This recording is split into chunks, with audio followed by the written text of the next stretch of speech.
Big news from Washington overnight. The Senate taking those first steps to repeal the Affordable Care Act, and also word that one of Donald Trump's major nominees may be in trouble. Our congressional correspondent Mary Bruce starts us off from Capitol Hill. Good morning, Mary.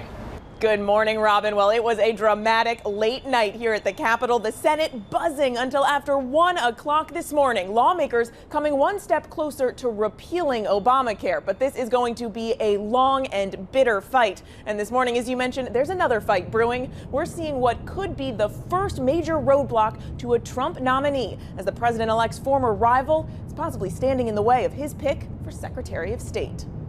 Throughout the 9-hour confirmation hearing, Marco Rubio hammered former ExxonMobil CEO Rex Tillerson on his ties to Vladimir Putin.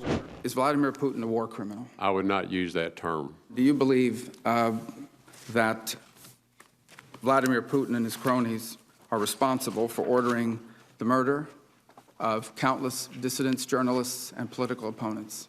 I do not have sufficient information to make that claim. None of this is classified, Mr. Tillerson. These people are dead. Rubio's vote is key. Republicans have just a one-person majority on the Senate Foreign Relations Committee. Without his support, Tillerson's nomination could stall. And this morning, Trump's former rival is still not convinced. You know, I have to make sure that I'm 100% behind whatever decision that I make. Straight off the bat, Tillerson took a strong stance on Russia. We must also be clear-eyed about our relationship with Russia. Russia today poses a danger. Our NATO allies are right to be alarmed at a resurgent Russia.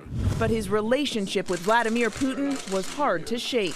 I and many of my colleagues have deep concerns about your relationship with Mr. Putin.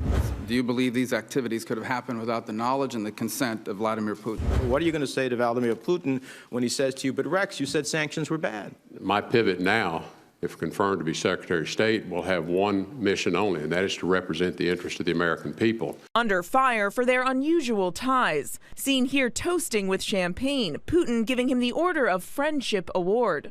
The question now, could Trump's pick for the nation's top diplomat be in jeopardy? I think it's important, if you're going to stand for moral clarity, that you be clear. Now, some Republicans this morning are urging Rubio to meet with Tillerson one more time. And Rubio, he's holding his cards close. But without his support, Tillerson could lose that key vote in the Senate Foreign Relations Committee, and that could put his whole confirmation at real risk.